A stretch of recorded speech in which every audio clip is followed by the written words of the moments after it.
Bienvenidos, queridos amigos, bienvenidos sean todos ustedes a su espacio, a su programa, Conociendo tu Fe Católica. Mi nombre es Valentín Cárdenas Álvarez y es para mí un gran honor poder compartir contigo, poder compartir con ustedes el conocimiento de nuestra fe. Soy un laico comprometido con la Iglesia y pues el honor que ustedes me dan de compartir con ustedes lo que nosotros los católicos creemos, lo que nosotros los católicos tenemos como doctrina de fe. Es lo que hoy, como en otros programas, vengo compartiendo con ustedes, estudiando, y pues esa es la alegría que hoy tenemos, que nos podemos encontrar a través de la televisión, a través de la radio, a través de estos medios de comunicación que nos hacen más fácil el encuentro entre ustedes y nosotros. Como cada semana traemos para ustedes un tema muy interesante que podrá cultivar nuestra fe, que podrá llevar más allá de lo que simplemente creemos por cuestiones personales y no tanto por conocimiento de la doctrina que ya tiene 2000 años y que nos fue enseñada a través de Jesucristo, a través de los apóstoles. Es por eso el compromiso en este programa de compartir la fe en el estudio profundo de la Sagrada Escritura. Este programa no solo está diseñado para católicos cristianos, sino también para personas que no profesan nuestra misma religión, que no están dentro de nuestra iglesia, sino que han decidido marcharse por cuestiones distintas, pero que todos coinciden en una sola cosa, en que cuando fueron católicos no estudiaron y por lo tanto no conocieron y por ende no amaron su fe. Es por eso que aquí también son bien recibidos para que junto con nosotros estudien la palabra de Dios, porque tenemos un campo neutral para estudiar. En este campo neutral tenemos como punto medio, como punto que podemos converger todos, que es la Sagrada Escritura o la Biblia, y en ella nos vamos a basar para poder desarrollar este tema de la confesión. Por eso los que somos católicos cristianos tenemos una Biblia en la casa, podemos sacarla, tomar una libreta, un lápiz para tomar apuntes. Entonces, los que no profesan esta religión también tienen una Biblia igual que esta y que pueden sacarla y ver las citas bíblicas que hoy vamos a dar para si es verdad o es mentira lo que aquí vamos a decir, para ver si está sustentada esta doctrina católica cristiana en una mentira o está sustentada realmente en la verdad que nos enseña la Escritura. Vamos a dar inicio con este tema.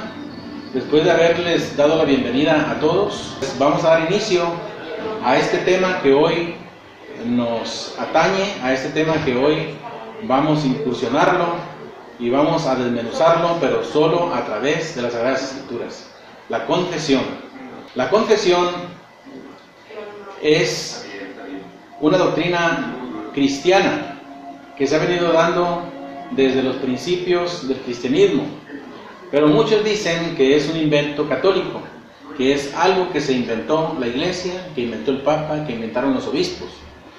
Por eso hoy estamos aquí para cuestionar este asunto de la confesión a través de las Sagradas Escrituras. Primero, los que nos cuestionan a nosotros que la confesión solo es un invento, dicen que eso no es bíblico, que esa doctrina de la confesión no es bíblica, que eso lo inventaron los católicos solo para ser diferentes a ellos, cuando es lo contrario. Ellos dejaron esta doctrina bíblica para no tener que parecerse en esta práctica doctrinal a los católicos y no tener que pasar por esa humillación, porque la confesión es eso, una humillación, y se viene a cumplir lo que dice la Escritura: el que se humille será enaltecido, más que se enaltece será humillado.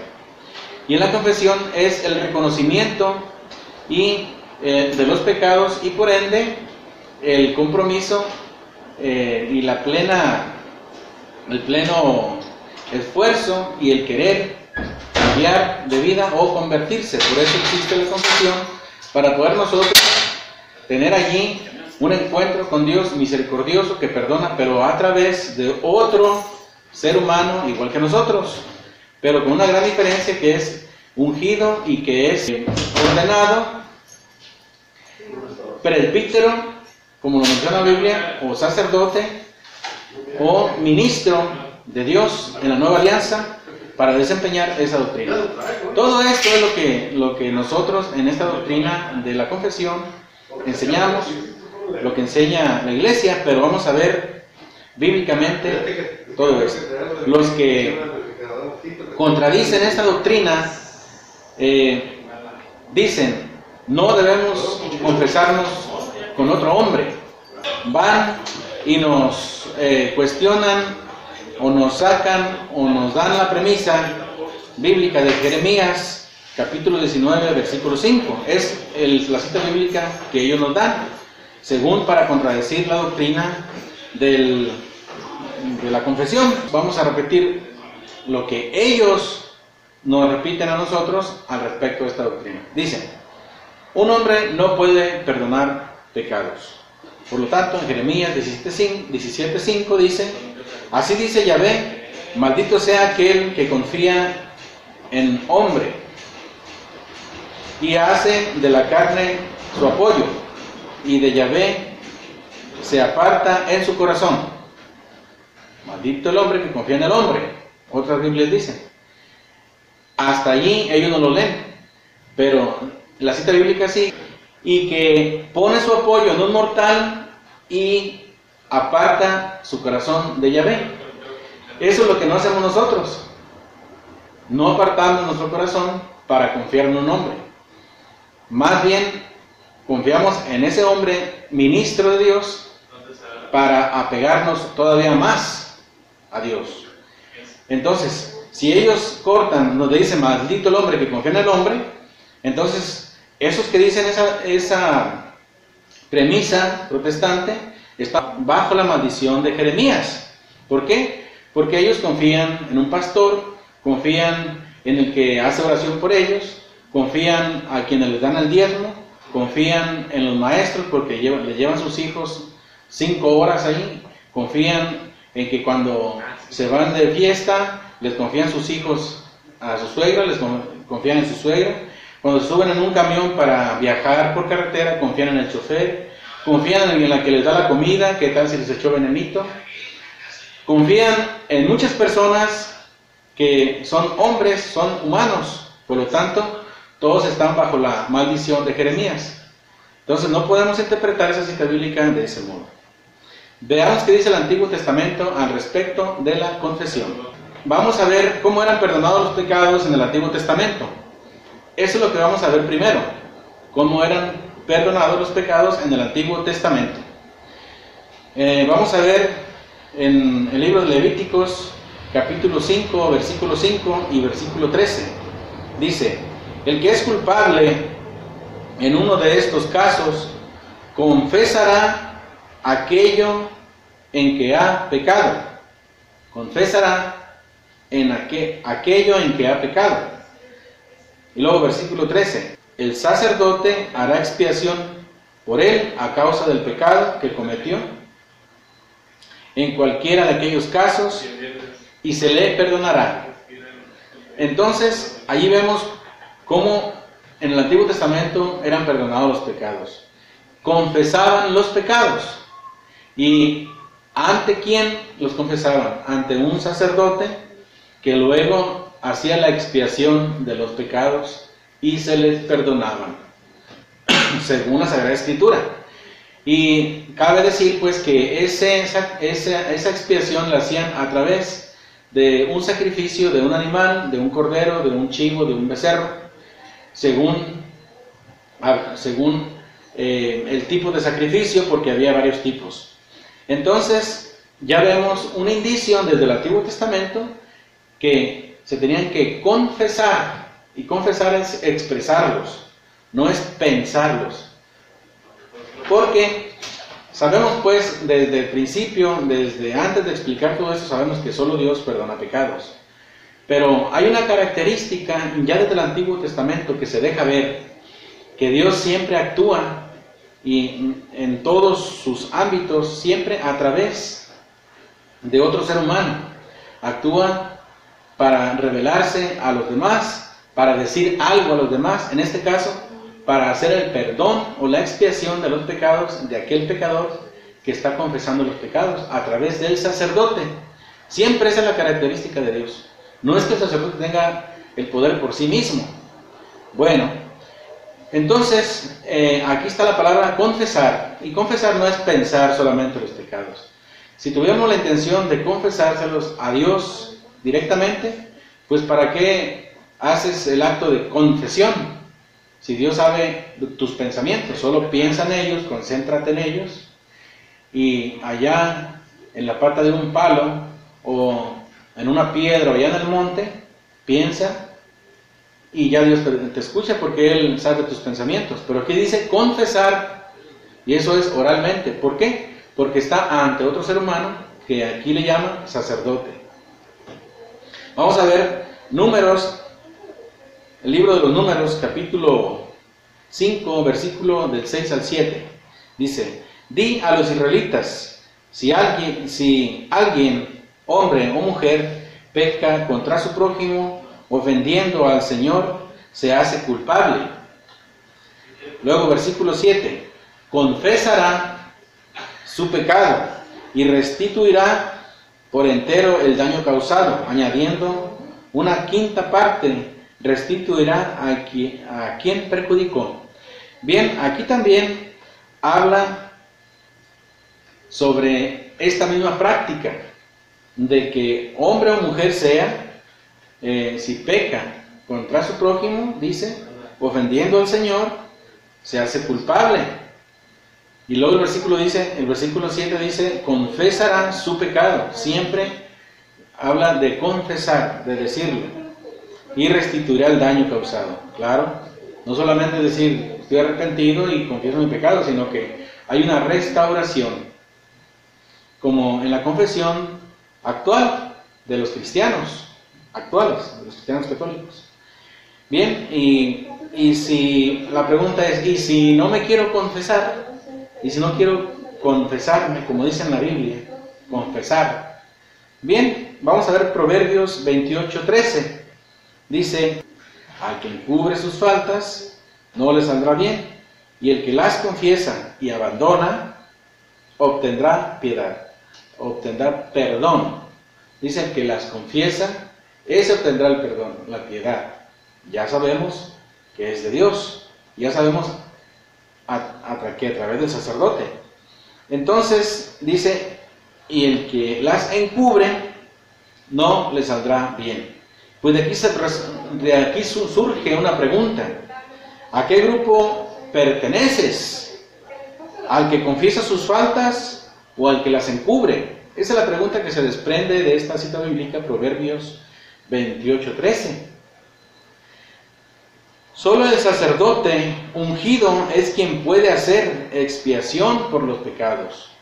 No cualquier persona, no cualquiera que diga, se me ocurrió decir que hoy soy sacerdote, hoy soy pastor. No.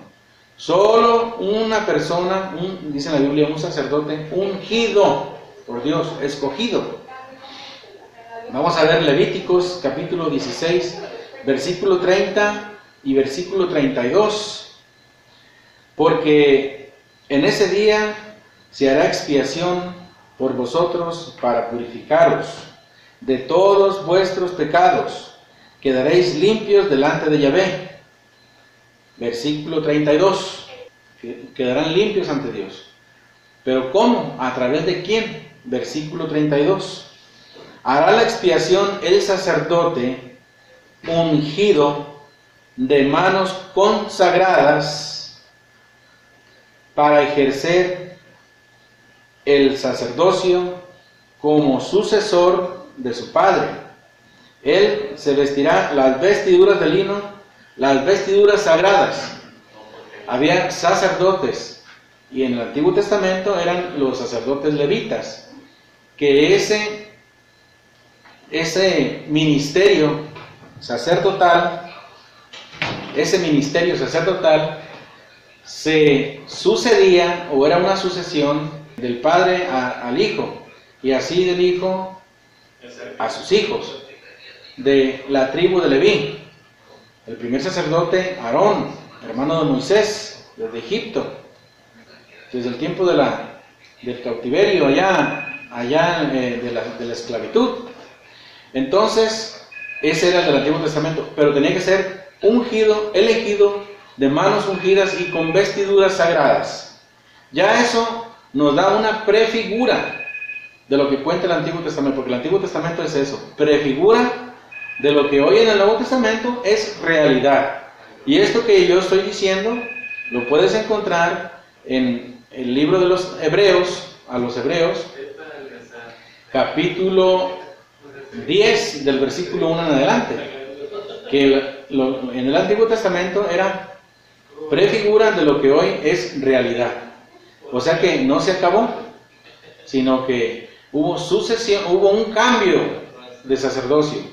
Ya no el Antiguo Testamento con sacrificios de animales, sino hoy los nuevos ministros de Dios, los apóstoles, con el único y eterno sacrificio de no un animal, sino de un cordero, pero del Cordero de Dios, que es Jesucristo. Entonces, dice, hará la expiación el sacerdote ungido y de manos consagradas para ejercer el sacerdocio como sucesor de su padre, para ejercer ese sacerdocio, no quien sea.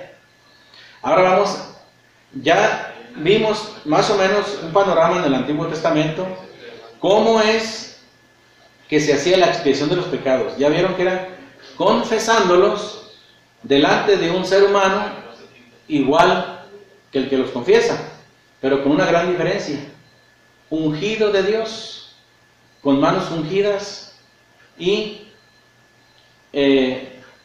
habilitado por el mismo Dios para ejercer el sacerdocio, y que se revestía con vestiduras sagradas. No dice de traje y corbata, no, ni así como estoy yo, con vestiduras sagradas. Bueno, ya vimos la prefigura. Ahora vamos a ver lo que es realidad en el Nuevo Testamento. Eso era en el Antiguo Testamento. Eso es lo que van a decir algunos. Eso es en el Antiguo Testamento. Pero a mí dime en el Nuevo Testamento, van a decir. Bueno, ya vamos a entrar al Nuevo Testamento. Desde ahorita les digo, no van a encontrar una cita donde diga que alguien se puede confesar directamente con Dios sin un intermediario a quien confesar los pecados, en este caso otra persona, en este caso un sacerdote. No dice, hay que confesar los pecados directamente con Dios en una piedra, en el monte o en la parte de un palo. No dice eso, nunca lo van a encontrar. Una sola cita bíblica que encuentren así, donde diga que hay que confesarse directamente con Dios, díganmela y yo cierro el programa y me dejo de ser católico y me voy a la secta que me diga eso, con los hermanos separados que me digan dónde está esa cita bíblica. Tienen media hora todavía para hablar y decirme dónde está la cita, o les doy hasta la otra semana, o les doy un mes, o les doy un año para que la busquen, porque no está. Sin embargo, yo le estoy diciendo varias citas bíblicas donde dice que sí hay que confesar los pecados para que el sacerdote haga la expiación y ser perdonado. Bien, Nuevo Testamento. Nuevo Testamento. Todos los que acudían a Juan confesaban sus pecados. Estoy hablando de Juan el Bautista, que ya hacía una figura del perdón de los pecados. En este caso, él había sido enviado por Dios a bautizar. Y ese bautismo era solamente de agua y era como un preparativo para el arrepentimiento o enderezar el camino para recibir en una buena actitud espiritual a aquel que había de venir. Dice San Juan Bautista, a quien no soy digno yo de desatarle ni siquiera la correa de sus sandalias. Vamos a ver en el Evangelio de San Marcos, capítulo 1, versículos del 4 al 5. Apareció Juan bautizando en el desierto, proclamando un bautismo de conversión para perdón de los pecados. Acudía a él gente de toda la región de Judea y todos los de Jerusalén, y eran bautizados por él en el río Jordán, confesando sus pecados. Esa era la práctica antigua.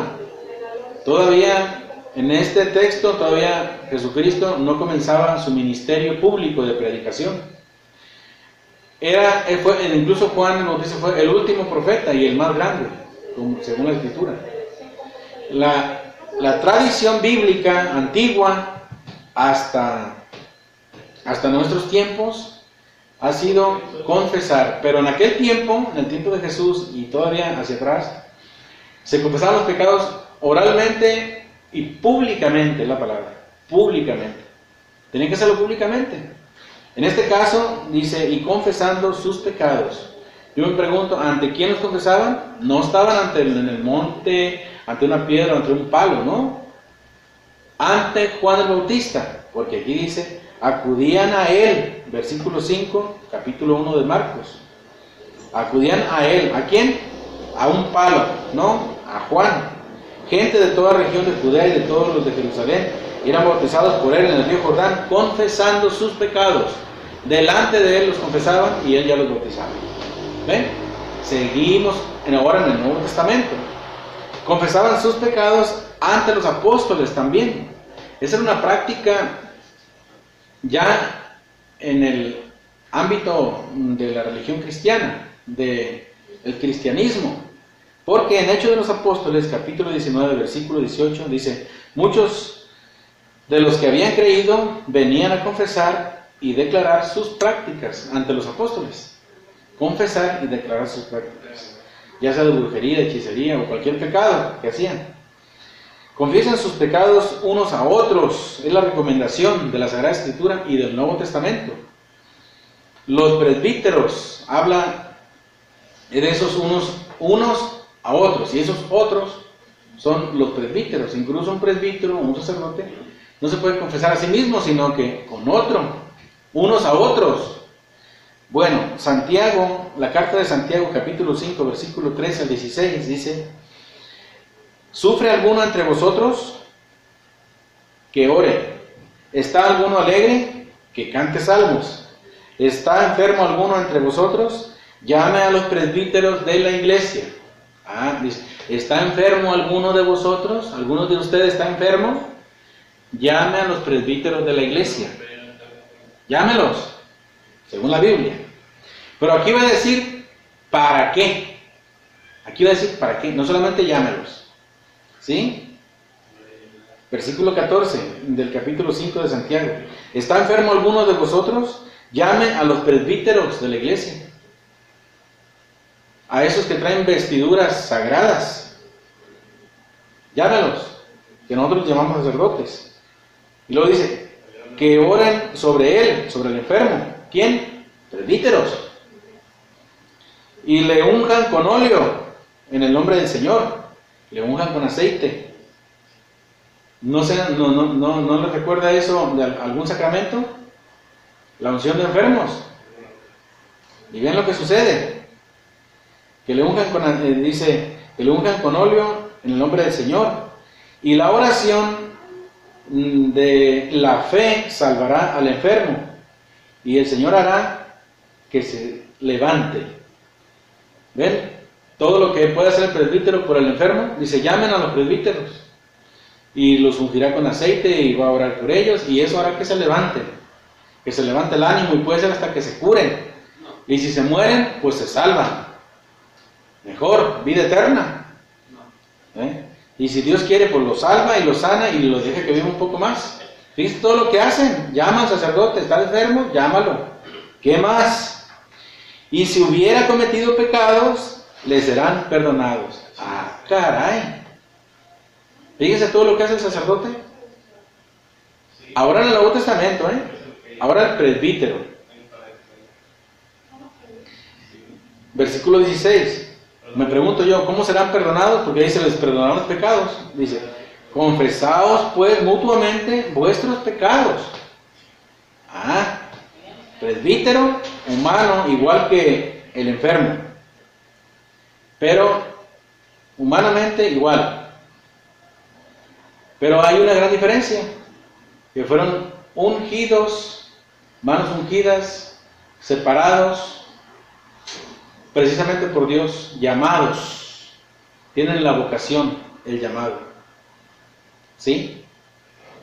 Entonces, dice, confesaos pues mutuamente vuestros pecados. El enfermo al presbítero, y si el presbítero tiene la necesidad, ante otro presbítero, mutuamente, dice. Pero fíjense el contexto, desde que dice, llamen a los presbíteros. Y orad los unos por los otros para que seáis curados. La oración ferviente del justo tiene mucho poder. Bien, entonces, están ustedes viendo cómo, incluso en el Nuevo Testamento, habla de confesar ante otro ser humano. Y ya estamos viendo que sí hay manera de perdonar pecados en el Nuevo Testamento.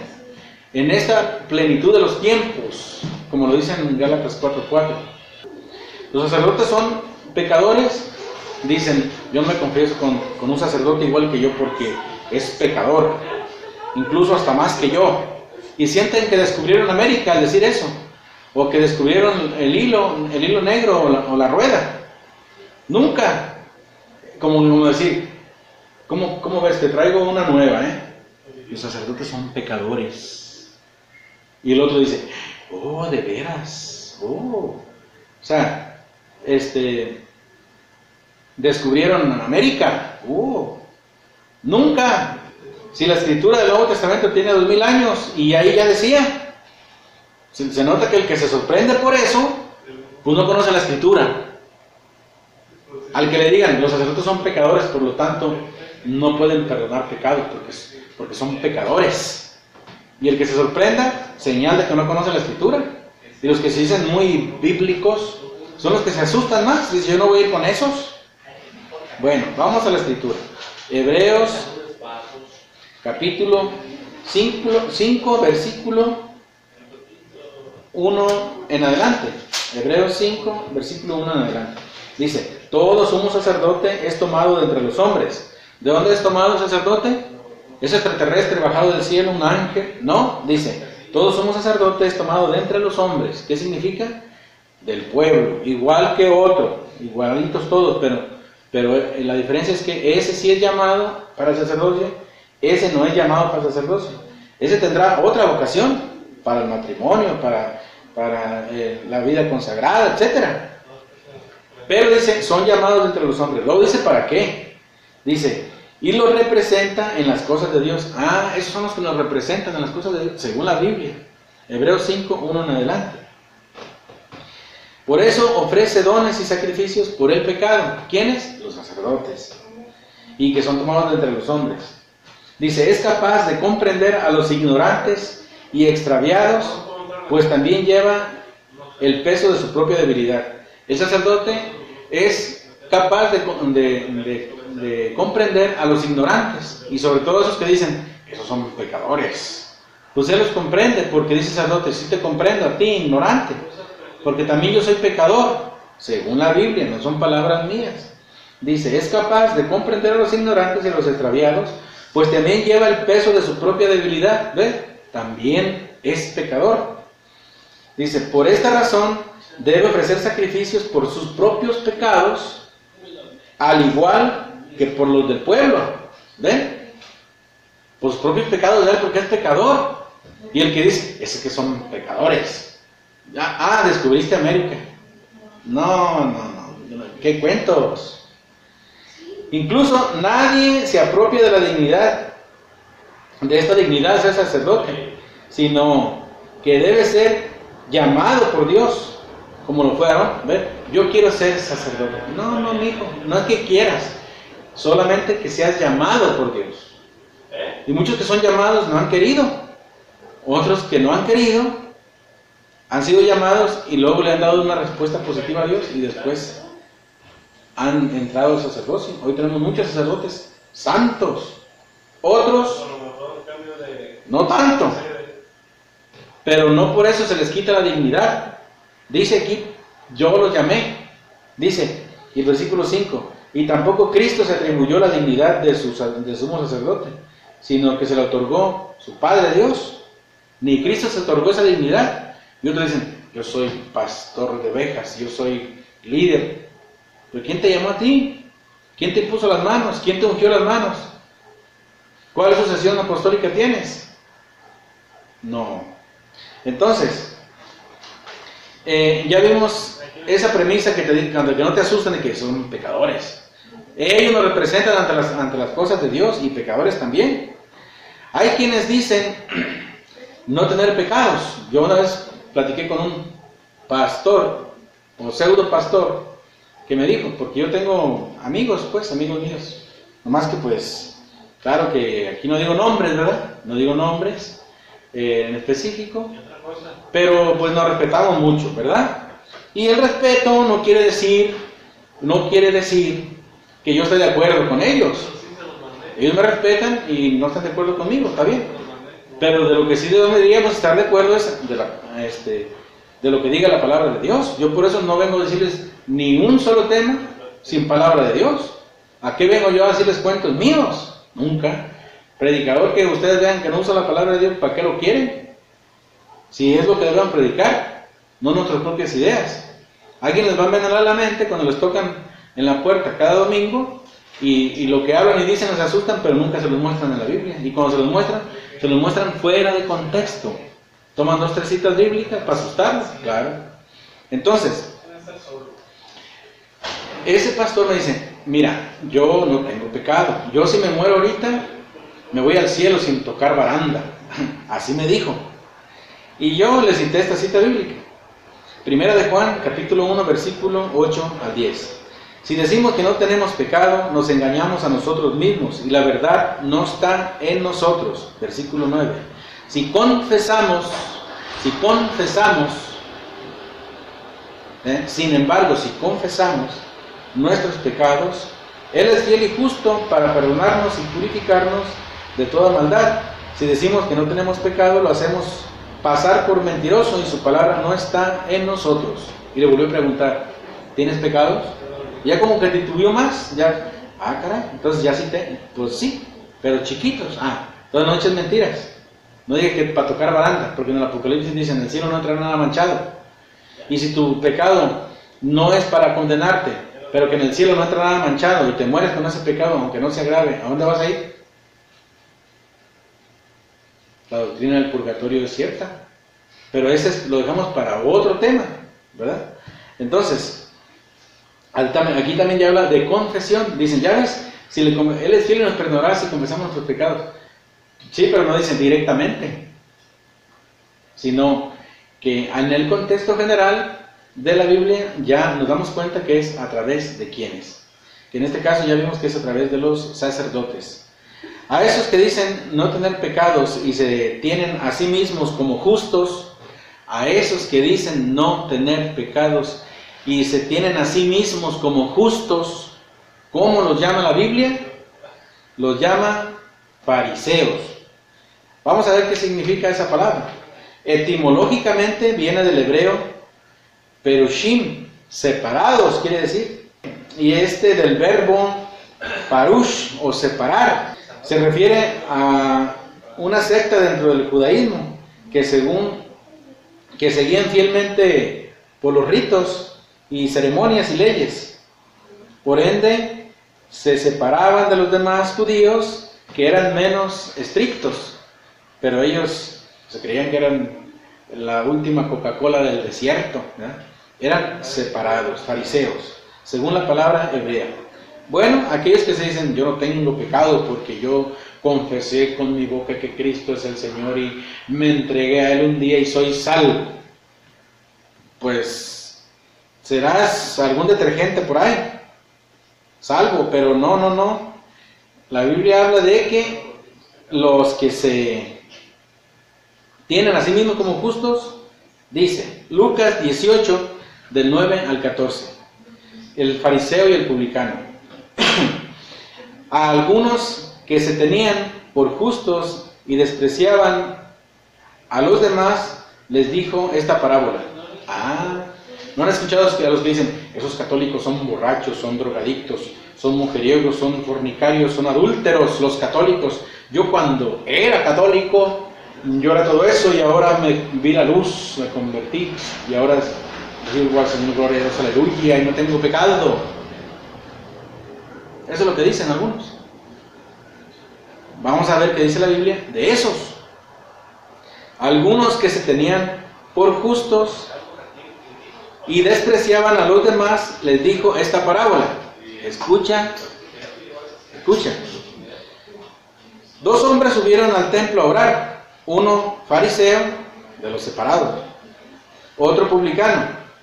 El fariseo de pie oraba en su interior de esta manera: oh Dios, te doy gracias porque no soy como los demás hombres, rapaces, injustos, adúlteros, ni tampoco como ese publicano. Ayuno 2 veces por semana y doy el diezmo. Yo sí doy, yo no le robo a Dios, soy salvo, gloria a Dios al Señor. Estamos leyendo la Biblia. Doy el diezmo de todas mis ganancias. Entonces se sentía justo, ¿por qué? Pues porque cumplía cosas, no soy como los demás, porque yo doy el diezmo, soy ayuno y todo eso. Sin embargo, el publicano, manteniéndose a distancia, no se atrevía ni a alzar los ojos al cielo, sino que se golpeaba el pecho diciendo: oh Dios, ten compasión de mí, que soy pecador. Os digo que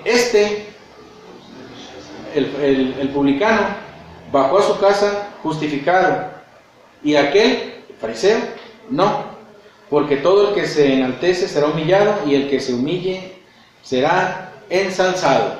Palabra del Señor. Bien, pues aquí está un claro ejemplo, ¿no?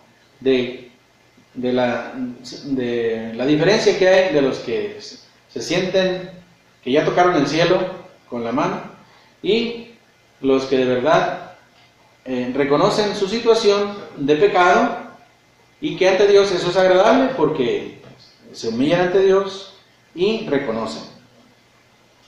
¿Tiene poder un hombre para perdonar pecados?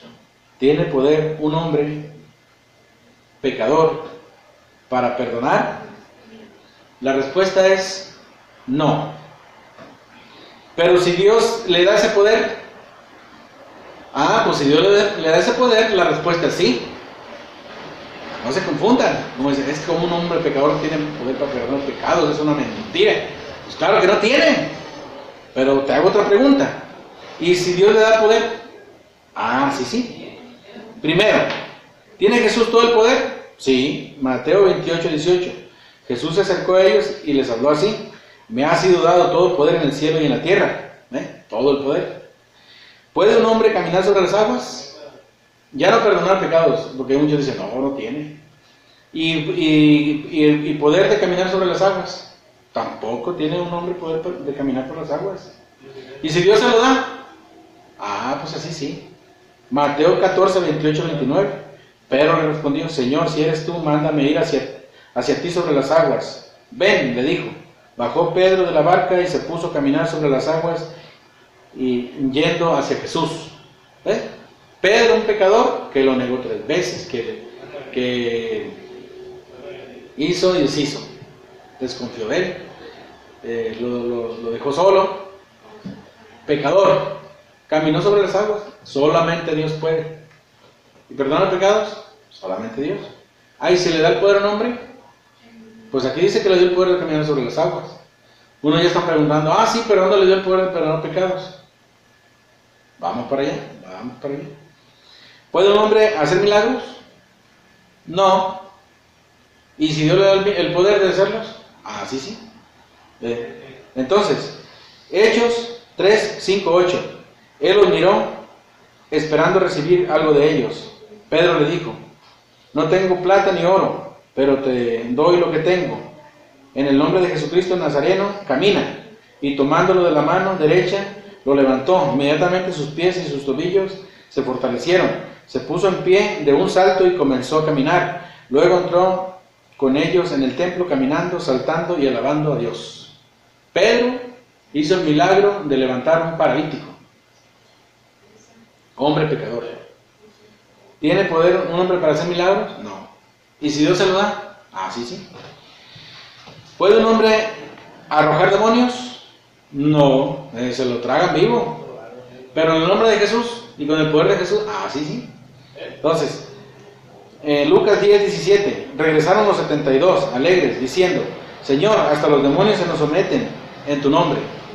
Hechos 16, del 16 al 18, un día cuando íbamos al lugar en donde se reunían para orar, nos salió al encuentro una muchacha que tenía un espíritu de adivinación, gracias a la cual procuraba a sus dueños grandes ganancias. La muchacha comenzó a seguir a Pablo y a nosotros gritando: estos hombres son siervos de Dios Altísimo, ellos les anuncian el camino de la salvación. Así les hizo durante 8 días hasta que por fin Pablo se hartó y enfrentándose con el espíritu le dijo, Pablo se enfrentó con ese espíritu del demonio: en nombre de Jesucristo te mando que salgas de ella. El espíritu salió de ella en ese mismo instante. ¿Tiene un hombre de poder para expulsar demonio? No. ¿Y si Cristo se lo da? Sí. ¿Ven? O sea, no tiene poder el hombre, más que el que le da Dios. Eso es todo lo que tiene. Entonces, ¿puede un hombre resucitar muertos? Menos. Pero si Cristo le da el poder, sí. Dice, Hechos 9:40, Pedro hizo salir a todos, se puso de rodillas y oró. Después se volvió al cadáver y le dijo, Tabitá, levántate. Ella abrió los ojos y al ver a Pedro se incorporó, resucitó la muerta. ¿Y Pedro cuál poder tiene como hombre? Nada. ¿Y si Cristo se lo dio? Sí. Dios da otro poder a los hombres aquí en la tierra. Veamos cuál poder. Aquí viene lo bueno. Mateo 9:1-8. Subiendo a la barca, pasó a la otra orilla y vino a su ciudad. Habla de Jesucristo.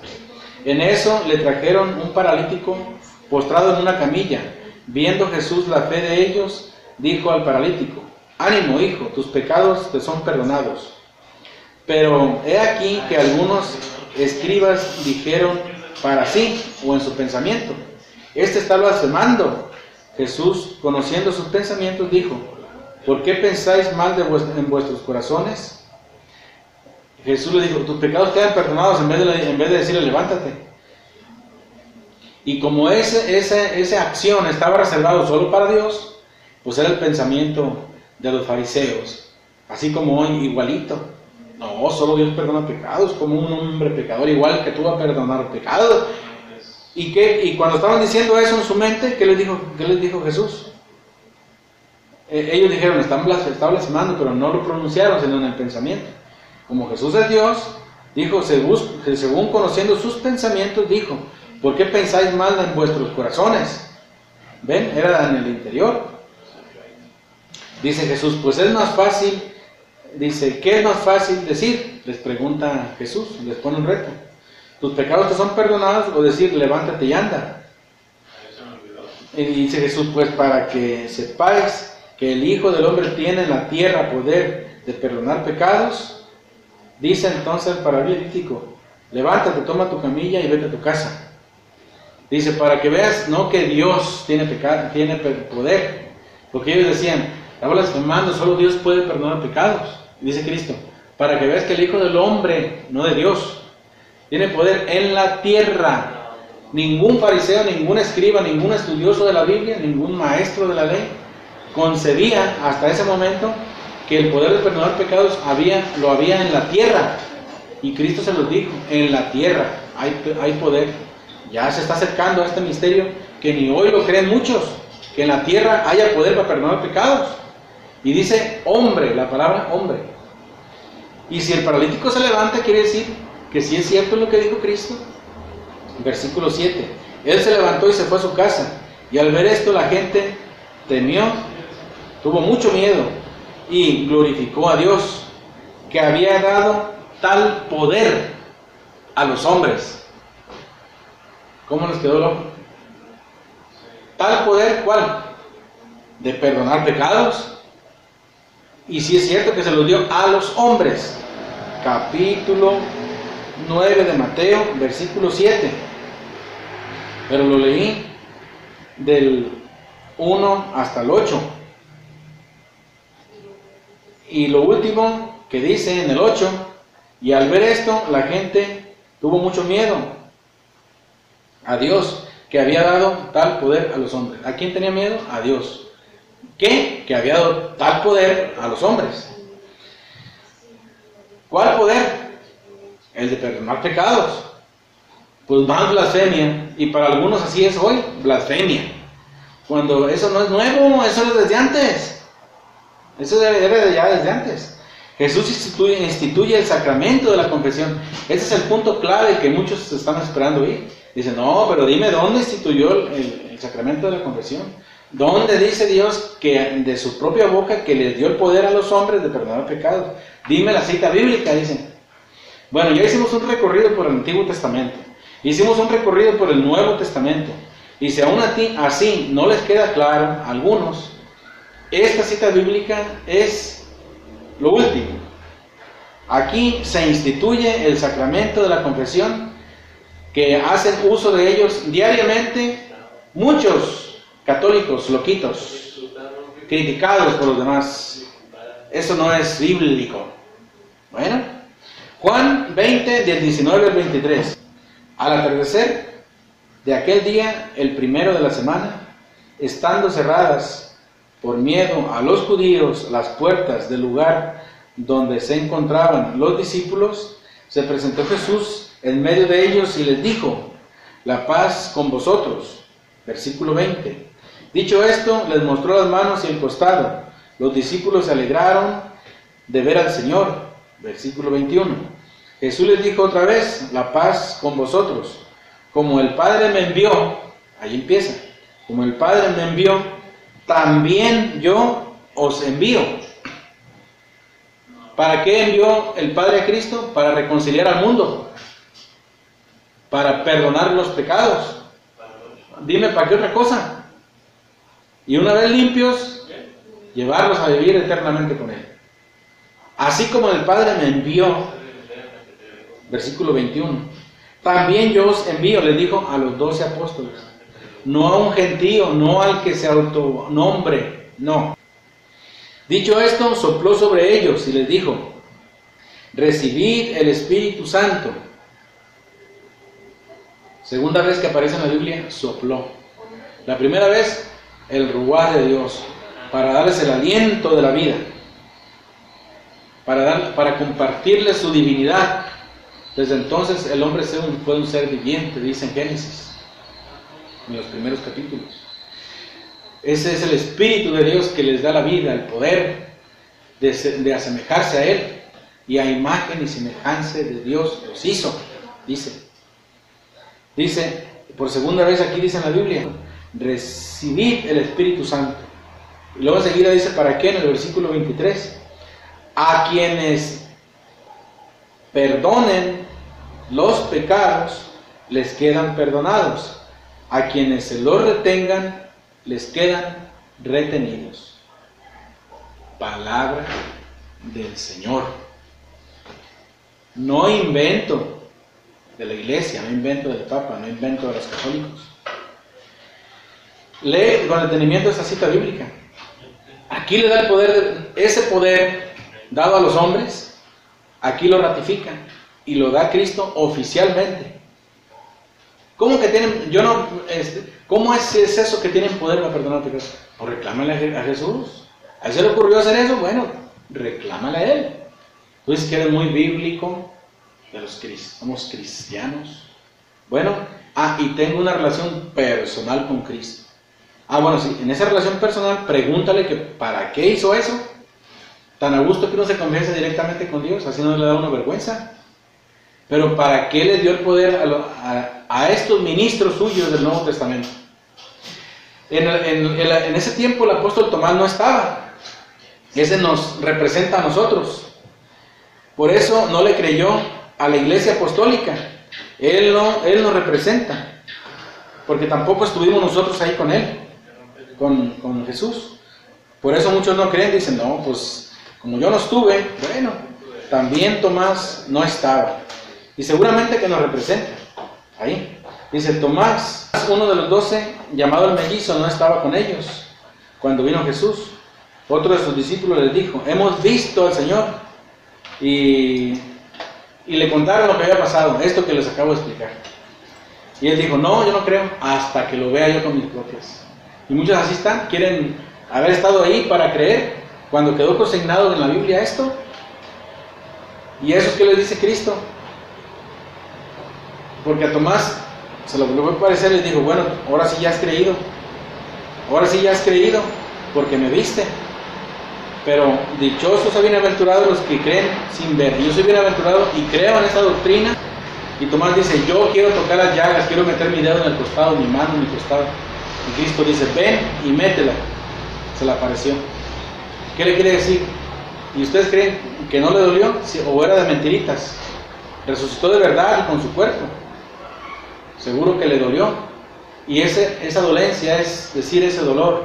Es decir, no creen en que yo he instituido este sacramento para que ustedes, para reconciliarlos. Y no creen como Santo Tomás. Los apóstoles en delante son administradores de este sacramento. En 2 Corintios 3, 4, 6 dice, esta es la confianza que tenemos delante de Dios por Cristo, no que por nosotros mismos seamos capaces de atribuirnos cosa alguna. Esta atribución del poder de perdonar pecados no es cosa de nosotros, dice San Pablo. Si dice, no nos la podemos atribuir como propia nuestra, sino que nuestra capacidad viene de Dios, ¿ven? Desde aquel día que les dio el poder, el cual nos capacitó para ser ministros de la nueva alianza. Ahí están los nuevos ministros, y de ahí la sucesión apostólica histórica, cronológica, ininterrumpida, hasta nuestros apóstoles de hoy. Hoy tenemos un apóstol aquí en esta diócesis que se llama Luis Artemio Flores Calzada, y que pastorea toda esta diócesis, y que delega a otros presbíteros, a otros diáconos, para que nos pastoreen. Y vamos a ver por último, en 2 de Corintios, capítulo 5, versículo del 18 en adelante, dice, todo eso es obra de Dios. ¿Ven? Sigue para los que no creen. Que nos reconcilió con Él en Cristo. Esa fue la misión de Cristo que les dijo. Yo también se las comparto a ustedes. En Juan 20, del 19 al 23. Y que a nosotros nos encomienda el mensaje de la reconciliación. Lo que dijimos en Juan 20. Pues en Cristo Dios estaba reconciliando al mundo con Él.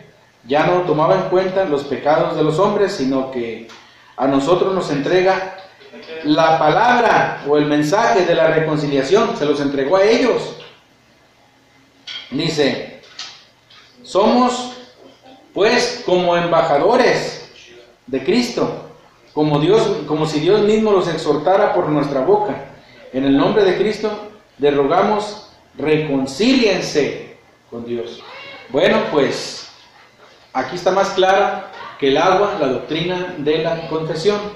Por lo tanto, y como último, podemos concluir, podemos decir que las objeciones sobre la confesión no están en la Biblia.